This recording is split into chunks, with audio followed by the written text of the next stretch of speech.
Good morning, everybody, and welcome to another exciting Exploring by the Seat of Your Pants broadcast. If you're joining us for the first time, like some of our audience is today, we are all about bringing conservation, adventure, and science into classrooms around the world. And you are catching us on a very exciting day because we are in the smack dab middle of February. And February, for our entire history as an organization, is the month that we kick out all the dudes and spend the entire month solely showcasing and celebrating the most amazing women in STEM on planet Earth. We've had paleontologists, Arctic explorers, botanists, a whole epic series of the World Wildlife Fund in there just for fun. It has been such a wild ride, and you can catch all of those programs and this one on our YouTube channel. Over 4,000 shows we've done since we started. So please do take the chance to check that out.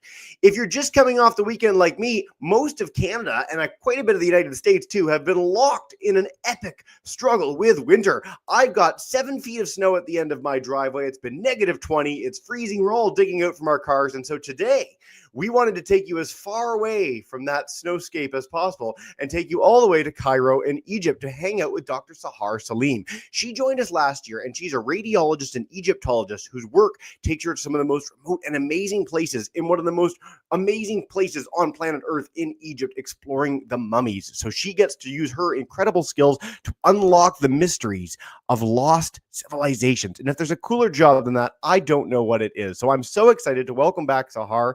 Thank you so much for joining us today, and welcome back to the broadcast. Thank you, Jess. It's always very nice seeing you and inviting me. And hello, everybody. I'm so thrilled to be with you this beautiful day. I, about 6 months ago, got the chance to be in Japan. When we were in Japan, we went and there was a documentary that came on the TV about Egypt. And my wife and I said to each other, what do you think the chances are Sahar is going to be in that documentary? And there she popped up because she's just that much of an expert halfway around the world again as the leading voice on ancient Egypt, which is very, very cool. So with that, I'm going to stop talking. I'm going to leave it to you. I know you've got a beautiful presentation to dive in with us. So if you're good to go, let's do this thing, Sahar. Let's do it. Amazing. All right, let's cue this up and get underway. Here we go.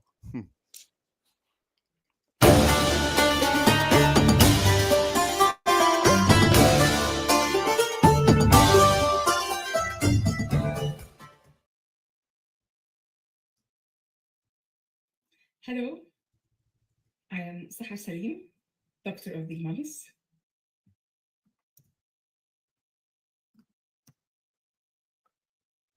The Great Pyramids of Giza,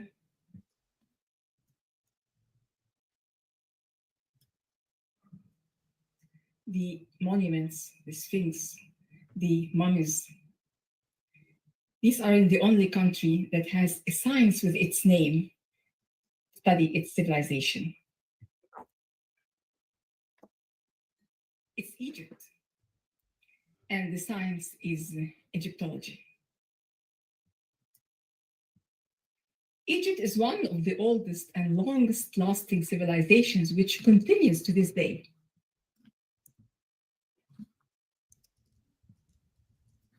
Because of its hieroglyphic writing system, we can learn about ancient Egypt.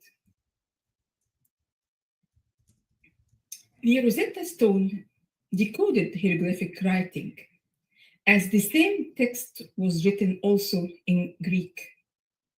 The stone, which is currently kept at the British Museum, was illegally taken from Egypt. Egypt wants it back. The rulers of ancient Egypt were the pharaohs. We know Ramses the Great, Thutmose. But one of the famous pharaohs is Tutankhamun, who ruled Egypt when he was only 9 years old for 10 years. His tomb was discovered in the Valley of the Kings in Luxor, south of Egypt, in 1922. The only tomb for a pharaoh found complete. In the size of a modern garage, it contains 5,400 fabulous objects that all belong to King Tut. This treasure was transferred to Cairo to be housed in Cairo Egyptian Museum. I've been visiting Cairo Egyptian Museum with my mother and sisters since I was a little child. Tut was my childhood hero. When he was king of Egypt, he was about my age. Among his various objects that I loved was his toys. He had a lion and a chess-like Senate board. As a teenager, I visited the museum and I saw the royal chariots of the king. Tutankhamun enjoyed riding his speedy royal chariots like any teenager. He also enjoyed going to safari trips using his foldable bed and foldable chair. The golden throne chair made me always think about Tut's responsibility as a king. I first visited the tomb of Tutankhamun in Luxor when I was a teenager. Tomb number 62 in the Valley of the Kings. I realized then that Tut's mummified body, which was discovered inside 3 nested golden coffins, was indeed the most precious item in the tomb. But why did the Egyptians preserve the dead's body? Ancient Egyptians believed that there is another life after death, and death was not the end. Thus, they invented mummification, a process to preserve the body of the dead from putrefaction. Mummification took place in special workshop for about 70 days. The organs were taken out, mummified, and put in containers known as canopic jars. The jar's lid provides information about the contents. So the stomach is in the jar with the jackal lid, the intestine in the hook head's jar, the lungs are in the baboon, and the liver in the jar with the human head lid. The body was dried using special salt that come from the Valley of Natron, close to Cairo. And then the body, after several weeks, was treated with embalming materials and wrapped in a cloth made of fine linen that may reach the length of 2 miles. The mummy was put in a coffin for burial, then positioned in the tomb, where it was meant to remain there forever. But unfortunately, this did not happen, as thousands of mummies were unearthed by Western adventurers during the 19th century, extensive digs. And many mummies were smuggled to the mummy market to be purchased by European and American tourists who carried them home as souvenirs. It was not uncommon to see mummy unwrapping parties took place in public, like this one in London in 1812. This is the advertisement of 2 Egyptian mummies, male and female, to be unwrapped in front of public. It's like a circus. This was the result of the brutal unwrapping of the mummies. Mummies were even cut in museums to see what was inside them.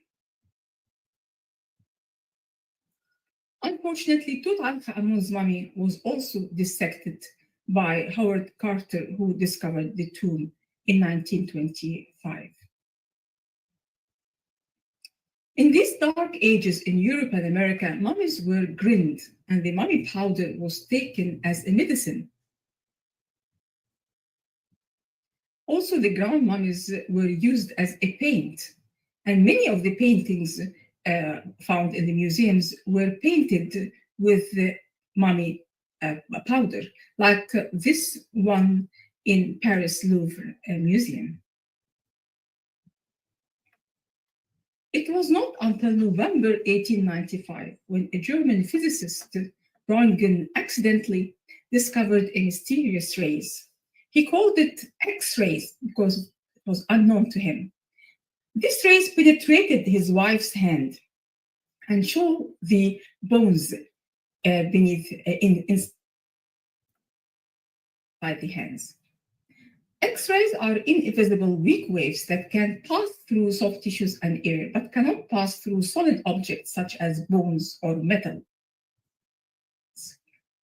So when X-rays pass through the body, it determines what it makes it up. So dense bones appear white, while muscles and other soft tissues appear gray or black.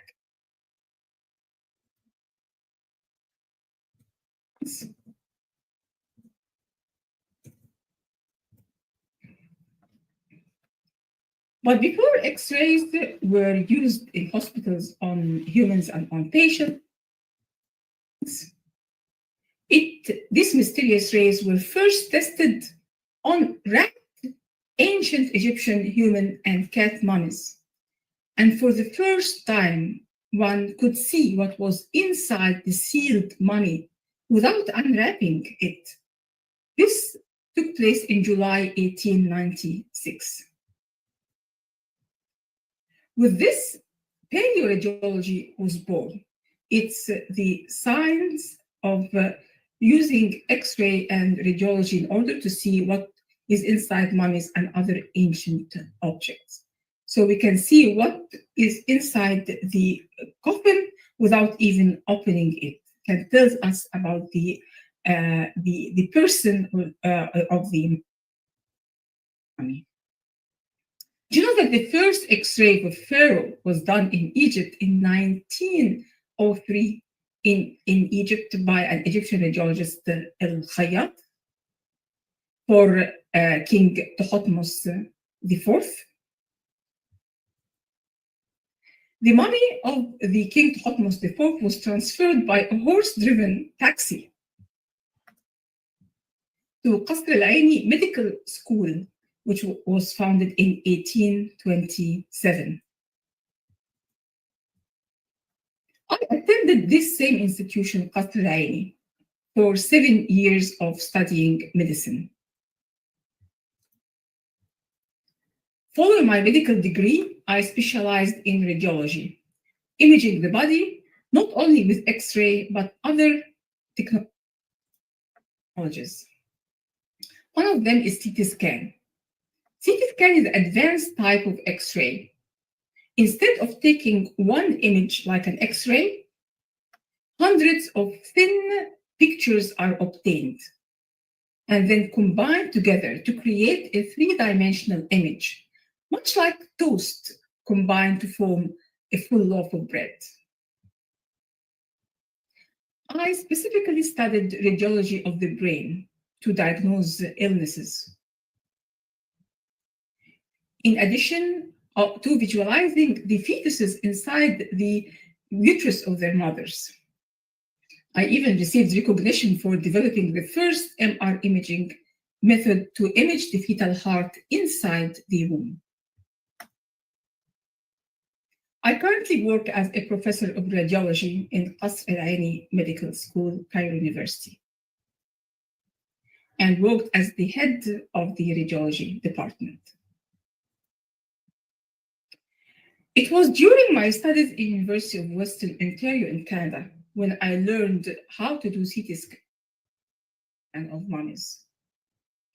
When I returned back to Egypt, I worked at Cairo Egyptian Museum the same museum which I used to visit as a child. Now I walk there to scan mummies. I scanned hundreds of mummies, including 40 kings and queens of ancient Egypt.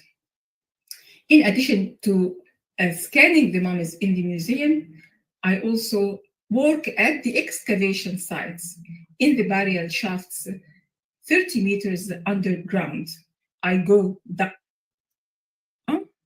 and I X-ray mummies inside these tubes. I also do CT scan to scan the mummies. This is the Prince Pantaor. I do the CT scan of the mummy. As you can see here, the mummy is on the table, placed on the table, and it is moved a bit by bit in this circle. This circle is the gantry, which has the source of the X-ray. Then introduced into the gantry, thin sections of X-rays and images are being taken, and later on by the computer, they are combined to give the full 3D picture of the king.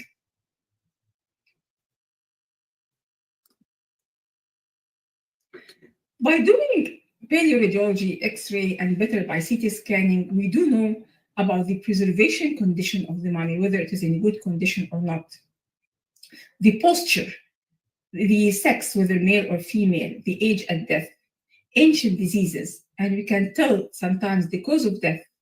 We can tell about the mummification style, if there are jewelry or amulets placed inside the body, to do a face reconstruction and to help in doing exhibitions in the museums. Do you know that there are different postures and arm positions of the mummy? And by doing the CT scan, I saw that when the hands are beside the body, this is in noble men and common people. And when bent and crossed on the chest, this is for kings. Or when the right hand is stretched and the left is bent on this chest, this is usually for queens. I can also tell from the CT scan of the mummy whether it is for a male or female, because the skull and the pelvis have different shapes in each sex. I also can estimate the age, which can be done in children based on the teeth eruption, as well as the degree of the bone growth. The secrets of mummification can be revealed also by the CT scan here. The brain was sometimes removed by a hook instrument inserted in the nose in order to break the skull, where the brain then was removed a bit and a bit.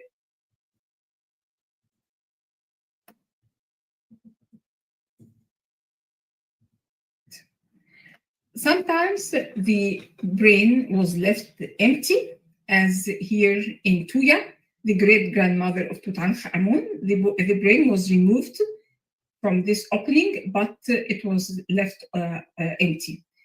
While in King Ramses III, the brain was removed and an embalming material was inserted inside the emptied cranial cavity. To prevent putrefaction of the body, also the viscera were removed through a small cut in the left side of the flank. All the organs were removed except the heart, because the ancient Egyptians believed that the heart is the source of the house of the soul. Then the contents, then the mummified viscera were placed in the canopic jars. I can now do a CT scan in order to see what was inside the canopic jars without opening them or disturbing them. Here is the human head canopic jar, which contains, yes, correct, it contains the liver. And I can see the liver inside the canopic jar in the CT scan without opening it. Also, my investigations found up ancient diseases. And for example, here, this Princess Merit Amun, doing the CT scan, I realized that she died from a heart attack 3,500 years as a result of blockage of her arteries. And that's why she died while she was sleeping. She had open mouth and crossed legs. King Amenhotep I ruled Egypt more than 3,500 years. His mummified body is still fully wrapped with beautiful cartonnage mask. I did safe virtual unwrapping of the king using CT scan, which displayed the king's face for the first time after more than 3,000 years. This work of mine has been chosen as #1 in the top 10 world archaeological discoveries in 2022 by the Archaeological Society of America, and was the cover of the Archaeology magazine in issue of January 2023. I was very happy when my work was chosen to be the first in among the world. I also do work in the storage rooms at the basement of Cairo Egyptian Museum. I do scan mummies that have been there for centuries and never studied or touched. One of them is this mummy with the beautiful golden mask. I took it from the basement to the CT scan, which is in the Egyptian Museum, and I did the CT scan. The CT revealed that it was for a boy 15-year-old, and there were 49 amulets and jewelry pieces placed inside the body and between the wrapping.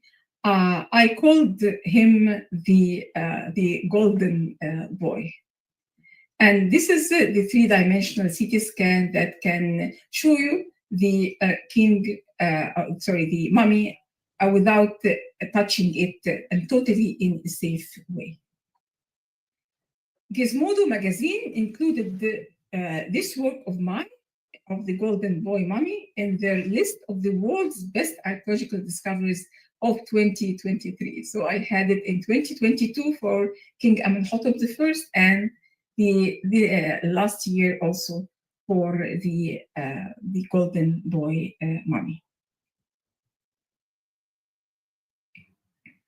And for this first time, the mummy was taken out of the basement, which had been stored there for more than a century, and now shown at the museum for the visitors with all the information I gave from the CT scan. Aside from Egypt, I also collaborated with world museums such as Barnum Museum. After being unwrapped in 1894, a mummy was identified as belonging to an elderly man. The mummified body was CT scanned. When I interpreted the CT scan, it revealed that the body belonged to a woman. My suggestion to Barnum Museum was to call the mummified Egyptian woman Ipi, which translates as the most favored in hieroglyphic writing. I also had a great joy when I performed King Tutankhamun's CT scan.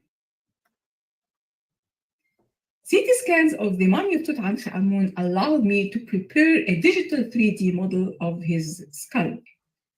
I thought of giving a gift for Tutankhamun by reconstructing his face. I chose a Canadian team to work with me.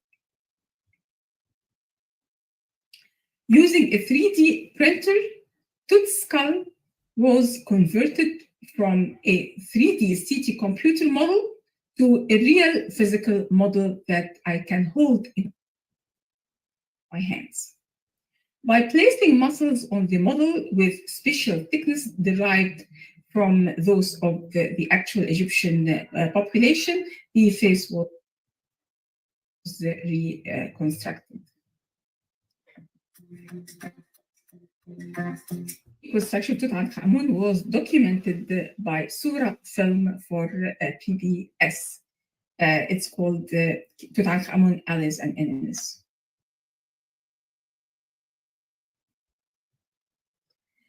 This was really a moment of joy, holding the facial reconstruction of my childhood hero, King Tutankhamun.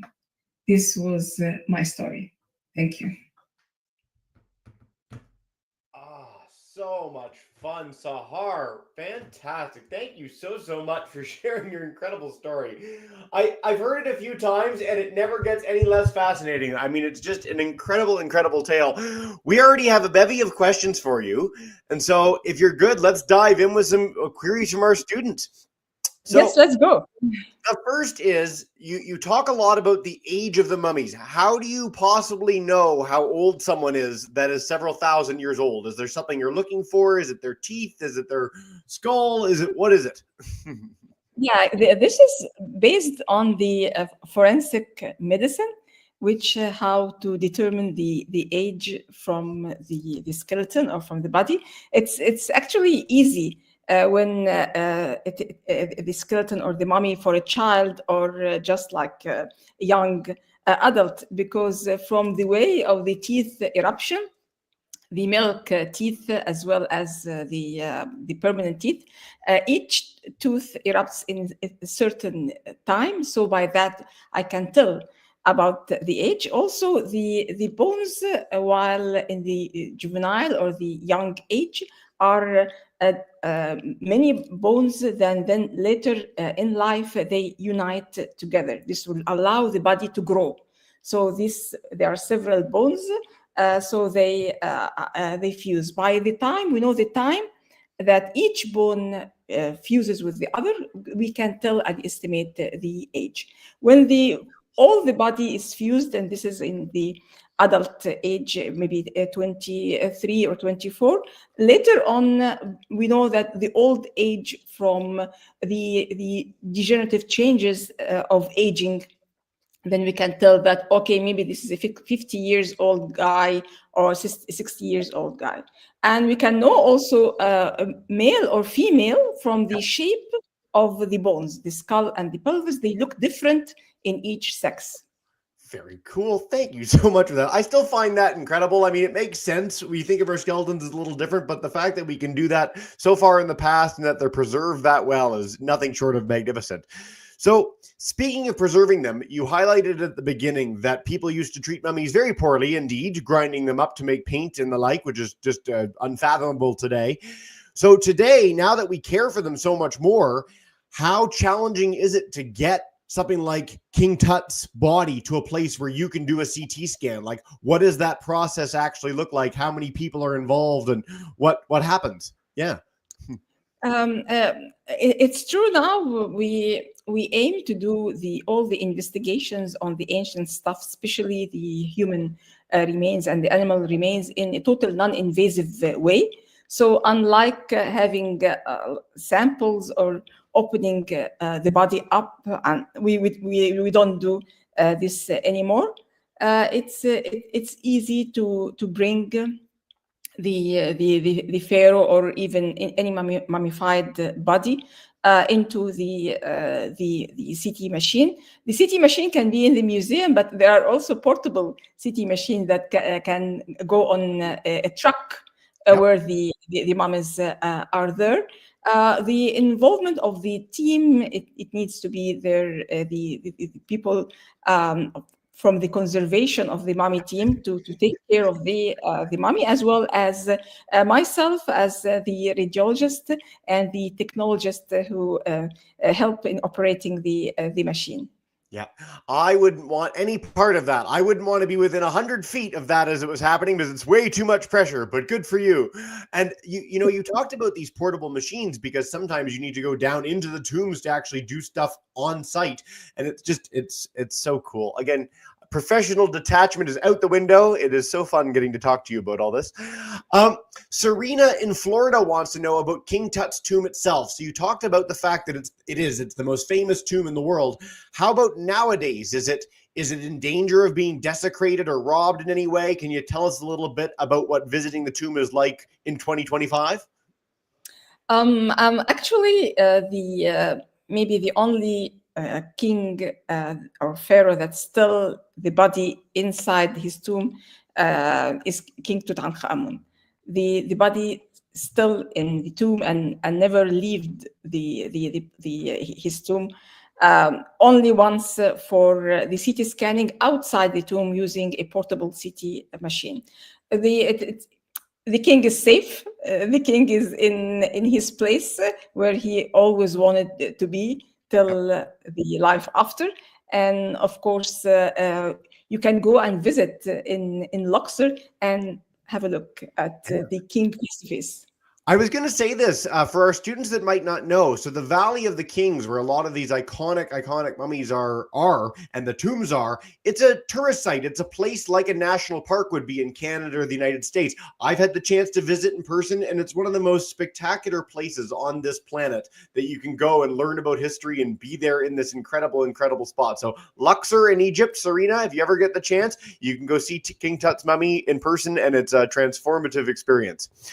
Sahar, we had a question that we get all the time, and I always like asking it because it can be either really easy or really hard. Is there a favorite part of your job? Is there something that particularly of all the things you get to do that is the most exciting? It's always exciting, especially for a fully wrapped mummy. When I do the CT scan, it is as if I'm unwrapping a gift, like a fully wrapped gift. It's this joy, like the Christmas unwrapping gifts. It's all the time. It's like that. So it's been really interesting because we've talked about marine archaeology too this month, and the idea that we have these scanning technologies, and especially as they get better and better, that we can use to look into mummies, that we can look into old documents, books, things where taking them apart would wreck them or destroy them to history. But we can use these technologies to understand and learn more about them is surely one of the coolest things you can do on this planet. So I'm so glad that's your answer. Not entirely unexpected because that's the whole essence of our program today. So Caesar is in Nicaragua and he wants to know, do x-rays or do these scans damage the mummies in any way? Is there any danger of affecting them with the scanning process themselves? This is a really good question, and we had this worries also about if this will damage, especially damage the DNA that would not enable us to study them. But there are people scientists who studied this. And they realized that the X-ray is totally safe on the bodies of the ancient bodies, and they will not harm at all. Even they will not harm the DNA. So they are totally safe.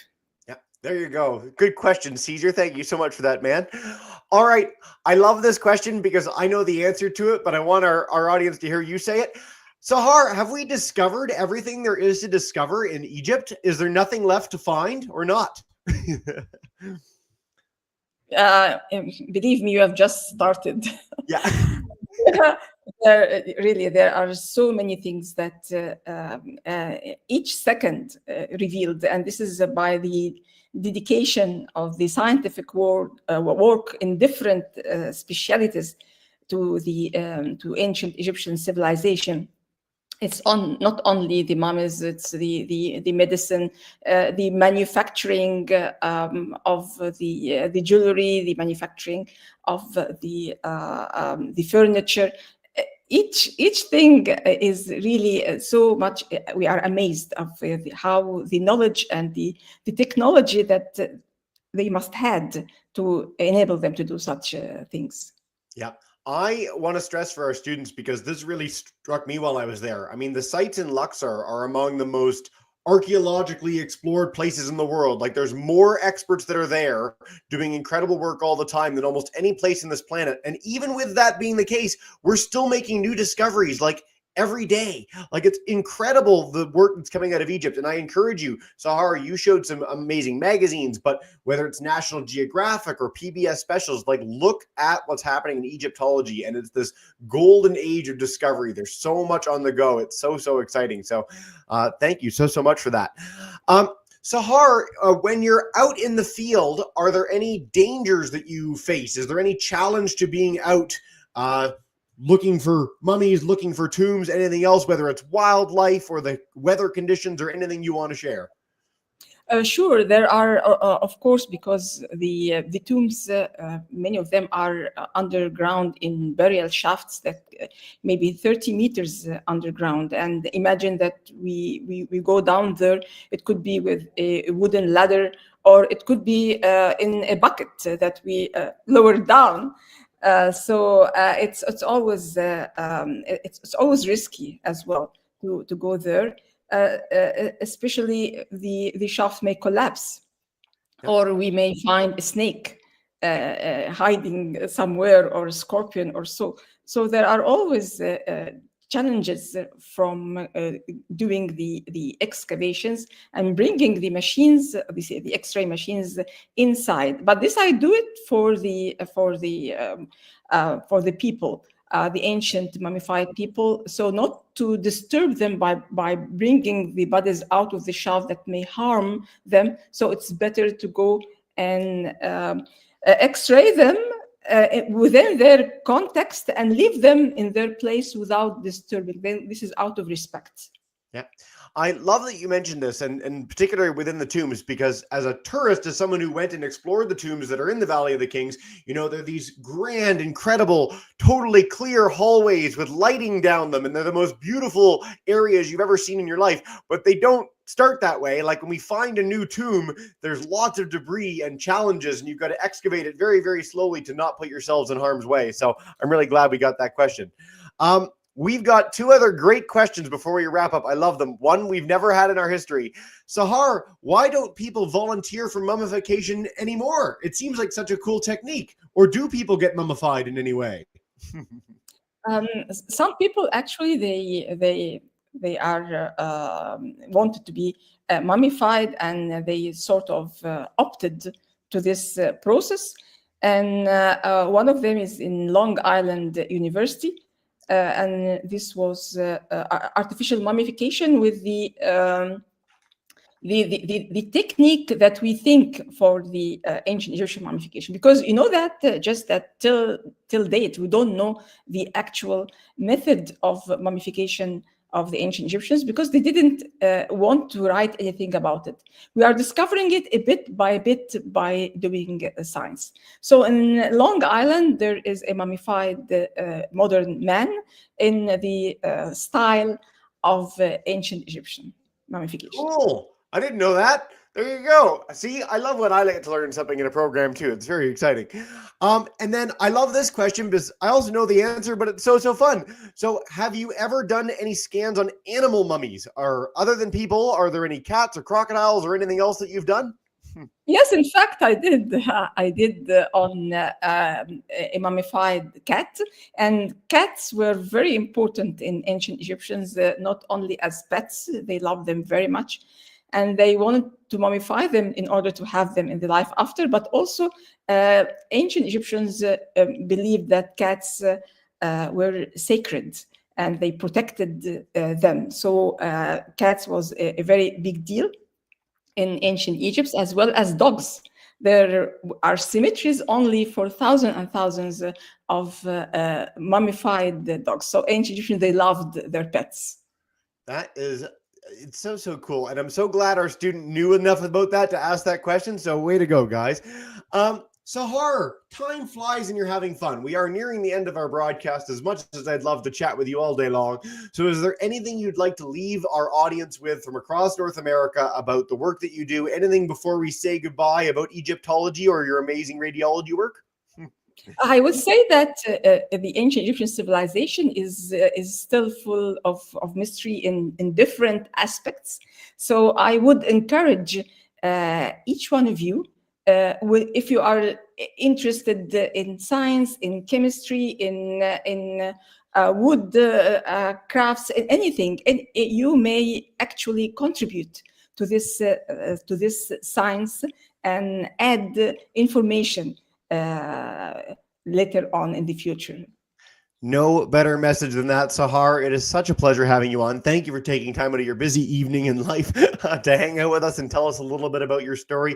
I really encourage our classers, if you're keen, the way that we started with Sahar was an amazing profile and I was a kid, so I encourage you to check that out. And if you want to see the cutting edge Egyptology, it is everywhere online. So if you look up tombs, mummies, anything Egypt, you will find all sorts of incredible resources on the web to keep the learning going. For now, we will say farewell. A big thank you to all our audience for joining today, and have a wonderful rest of your day. Bye for now, everyone. See you soon. Farewell. Farewell. Thank you.